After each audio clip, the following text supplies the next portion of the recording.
Power reveals itself most nakedly, not in what a family builds, but in what it is willing to destroy. The relatives erased from portraits, the diagnoses manufactured to justify exile, the locked doors that keep inconvenient heirs out of sight, while lawyers quietly redistribute their inheritance to those deemed fit to carry the name forward.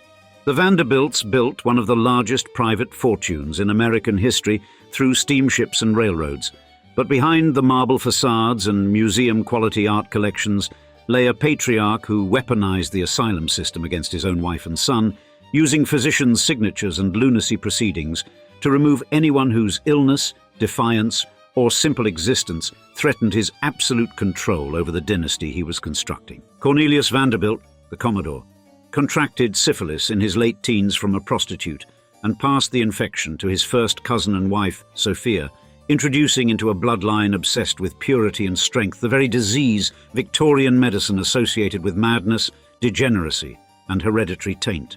When his epileptic son, Cornelius Jeremiah, proved unable or unwilling to meet his father's demands, the Commodore had him arrested and confined to Bloomingdale Insane Asylum, where intake records noted the diagnosis as dementia, supported by father, a phrase that made explicit how easily wealth could transform family disappointment into medical pathology. In today's episode of Old Money Luxury, we expose how one patriarch's disease, fear of bad blood, and need for control created a multi-generational pattern of medicalized exile within America's richest family, proving that the Vanderbilt fortune was built not only on business acumen and social polish, but on the quiet use of doctors, judges, and locked doors against their own. Cornelius Vanderbilt emerges in both contemporary accounts and later biographies as a harsh, profane patriarch whose rise from poverty to unimaginable wealth never softened the brutal instincts he developed as a boy, working the docks of Staten Island and Lower Manhattan. He quit school at 11, seeing no use for education beyond basic arithmetic, and threw himself into the ferry business with a ferocity that would eventually make him one of the richest men in America, but also with appetites and habits that would shadow his family for generations. Even after marrying his first cousin, Sophia Johnson, on December 19, 1813, he continued frequenting the brothels that lined the waterfronts of New York and other port cities, treating prostitutes as disposable conveniences in a life otherwise devoted to accumulating power and crushing competitors. According to one frequently cited modern account of the family, he contracted syphilis in his late teens or around 19 from one of these sex workers and passed the infection to Sophia, a detail that aligned with his lifelong pattern of visiting brothels and with the high prevalence of venereal disease in early 19th century New York. Because this occurred decades before antibiotics, Vanderbilt would have been treated, if at all, with mercury and other toxic, largely ineffective regimens that did little to halt the disease's progression through the body. Physicians of the era understood that untreated syphilis could advance to later nervous or mental stages that blurred into what they called general paralysis of the insane, a terrifying endpoint that elite families whispered about, but rarely acknowledged in memoirs or genealogies. In a clan that would later obsess over good blood, fitness, and the appearance of hereditary strength, a sexually transmitted infection capable of causing congenital problems and eventual dementia was precisely the kind of stain that had to be minimized, denied, or buried beneath layers of respectability. The Commodore's response to this vulnerability was not shame or restraint, but intensified control. As his wealth grew through the 1820s and 30s, first through steamboat operations, then through railroad consolidations that would eventually be valued at nearly $100 million, he transformed from reckless young boatman into domineering patriarch. He increasingly interpreted illness, emotional fragility, or disobedience in his family as moral defects requiring punishment rather than conditions deserving care. Some historians and psychiatrists have speculated that neurosyphilis itself may have contributed to his hardening paranoia and cruelty as he aged, though separating the effects of disease from the effects of unchecked power remains impossible at this distance. His wife Sophia bore him 13 children and managed the household while he built his transportation empire, but her compliance brought her no security, because the mid-19th century offered him a powerful new tool for enforcing obedience against anyone who resisted. The Commodore's drive for absolute control intersected almost perfectly with the rise of large psychiatric institutions like Bloomingdale Insane Asylum, where a wealthy husband or father could have a relative committed on his say-so, backed by nothing more than a cooperative physician's certificate and the assumption that men of property knew best what their dependents required. Commitment standards in the Gilded Age were shockingly loose, often requiring only a brief examination and the signatures of a physician and a judge, with little meaningful ability for the patient, especially a married woman, to contest confinement. At the same time, psychiatric discourse was saturated with ideas of degeneracy, hereditary taint, and moral weakness, providing elite families with a ready-made script. A relative who defied expectations could be recast as manifestation of bad heredity, rather than a person with legitimate grievances. For families with money and social standing, asylums functioned less as therapeutic institutions than as extensions of domestic authority, places where wives who defied their husbands or children who embarrassed their parents could be quietly removed from society, while lawyers ensured the family's reputation and fortune remained intact. In 1844, the Commodore deployed this system against his own wife.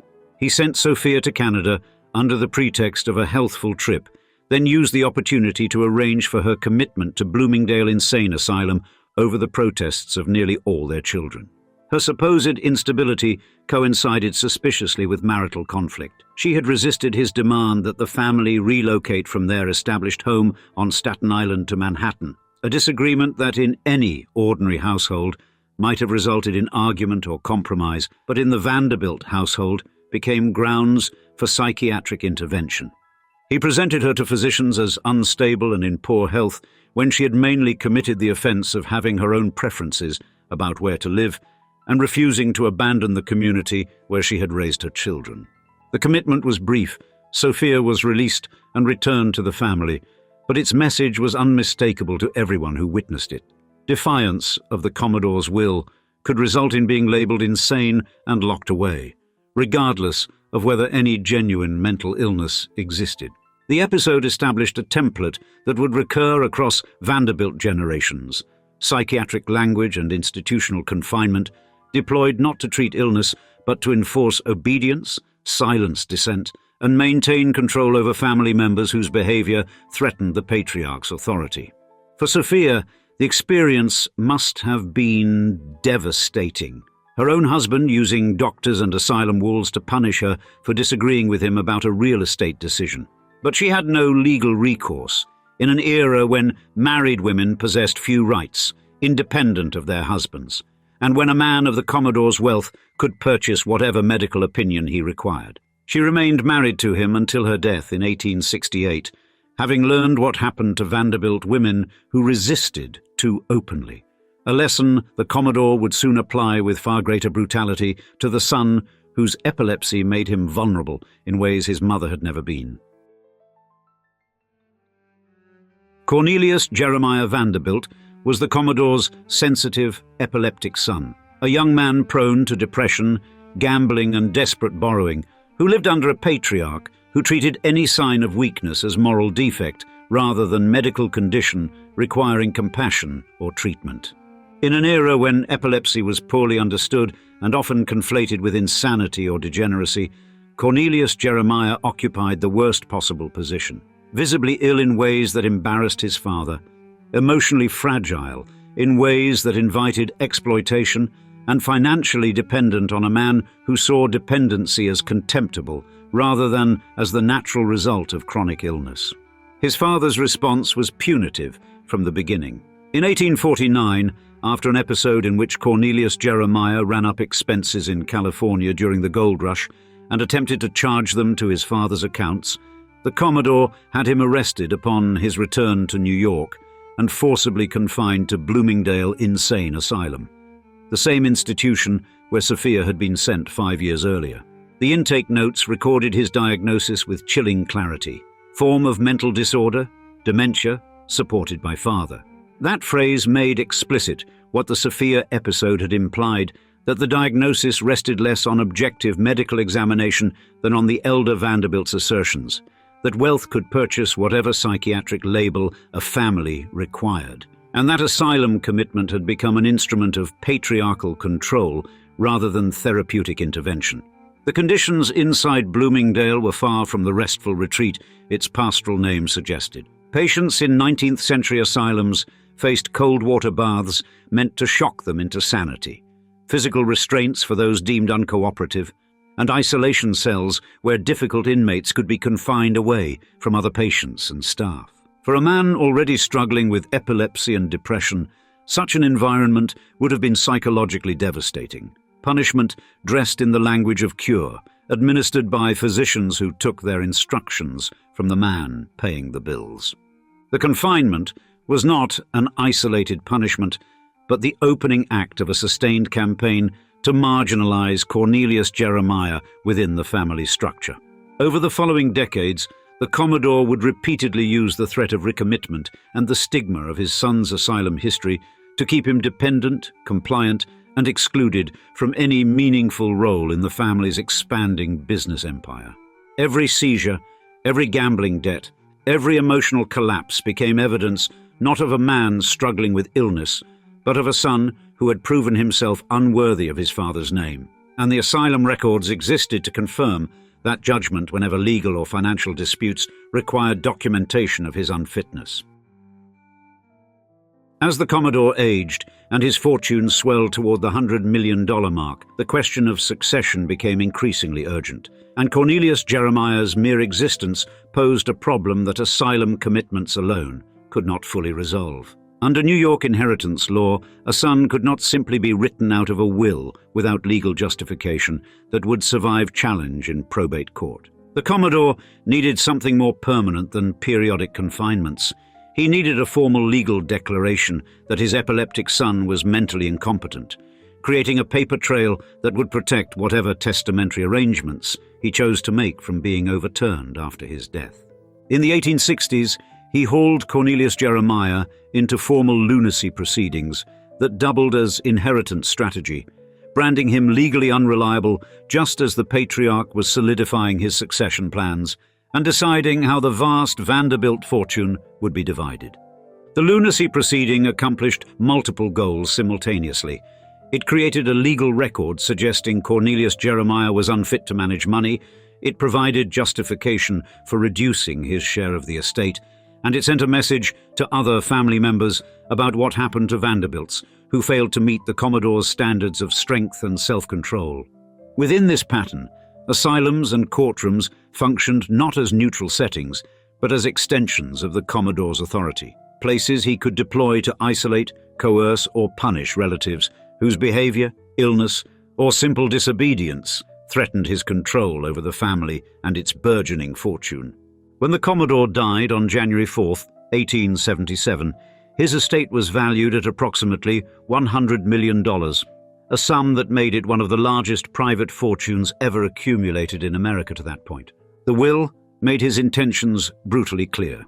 William Henry Vanderbilt, the obedient son who had managed the family's railroad interests and never challenged his father's authority, inherited roughly $95 million, instantly becoming the richest man in America.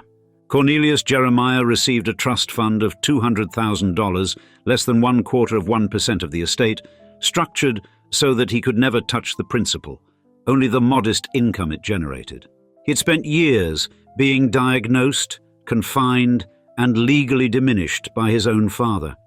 And now, the old man's death brought no liberation, only the discovery that the labels affixed to him had already determined his future, written into a will that the lunacy proceedings had been specifically designed to protect from challenge. After his father's death, Cornelius Jeremiah drifted between small business ventures, speculative schemes, and deepening emotional collapse. A man who had been systematically stripped of agency, labeled mad by his own family, and reduced to dependency on relatives who viewed him as an embarrassment to be managed rather than a brother to be supported.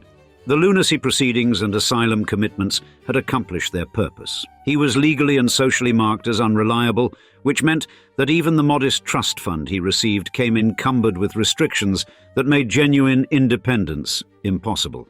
He attempted to contest the will, arguing that his father's favoritism toward William Henry was unjust, and that his own reduced share reflected prejudice rather than any legitimate assessment of his capabilities. But the legal record, created by years of commitment and lunacy proceedings, worked against him exactly as the Commodore had intended. The courts saw a man with documented mental instability challenging a testament that had wisely protected the family fortune from his mismanagement. He lived out his final years in a kind of internal exile, separated from the palaces, clubs, and social circles that defined Vanderbilt's success, his existence a standing reminder of what the family did to members who failed to embody the strength and control the Commodore had demanded. A dynasty that prided itself on mobility and conquest exiled its weakest members to cheap hotel rooms and borrowed money, out of sight of the mansions and private railroad cars that symbolized Vanderbilt achievement. On April 2nd, 1882, Cornelius Jeremiah shot himself in the head in a New York hotel room, a lonely, violent death that later writers have read as the human cost of a dynasty that used medical labels and the asylum system to remove an inconvenient heir from both the family narrative and the main line of wealth. He was 51 years old, and he had spent most of his adult life being told by his own father that his illness made him worthless, a message the will had confirmed and his siblings had done nothing to contradict. William Henry himself would die just 3 years later, in 1885, having doubled the fortune his father left him. But the pattern the Commodore established did not die with either son. For generations afterward, the Vanderbilt name would be associated with both spectacular wealth and spectacular dysfunction, contested wills, custody battles, and relatives whose struggles with mental illness, addiction, or simple non-conformity made them targets for the same combination of medical authority and legal maneuvering that the Commodore had pioneered against his own wife and child, proving that what looked like one man's cruelty was in fact a template for how American dynasties managed their most inconvenient members. And now, we'd love to see you in the comments. Before this video, had you heard about this scandalous side of the Vanderbilt family's history? We look forward to hearing from you below.